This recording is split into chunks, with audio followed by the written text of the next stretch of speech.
అందరికీ నమస్తే అండి. ఇప్పుడు మన వీడియో ఏమంటే, మనం ఎక్కడైనా ట్రిప్ వెళ్ళాలంటే, మన ఫ్యామిలీలో ఒక నలుగురు బయట వెళ్ళాలంటేనే ఎన్నో కావాల్సొస్తుంది. అలాంటిది ఇంతమంది మేము బయట వెళ్తున్నాం కదా!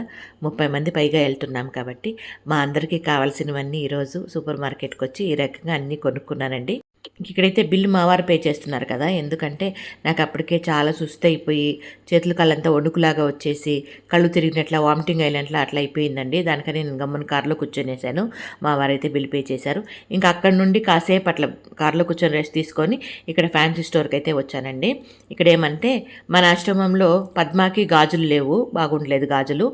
బయటెళ్తున్నాం కదా! మంచిగా గాజులు వేయాలనిపించింది. దానికనే తనకు తీసుకున్నాను. అదేవిధంగా డ్రైవర్ భార్య కూడా గాజులు తీసుకున్నాననమాట. ఇంక దాంతో పాటు పద్మాకి నెయిల్ పాలిష్ కావాలంట. దానికనే తీసుకుంటున్నాను. ఇంకా మన వాళ్ళకందరికీ గోరింటాకు కూడా తీసుకున్నాను. అంటే కోన్లు తీసుకున్నాను. ఇవన్నీ తీసుకొని బిల్ పే చేసి ఇంటికొచ్చేసాను. ఇది ఈ పూట మన చిన్న వీడియో. నచ్చితే లైక్ చేయండి. ఓకేనా? Thank you.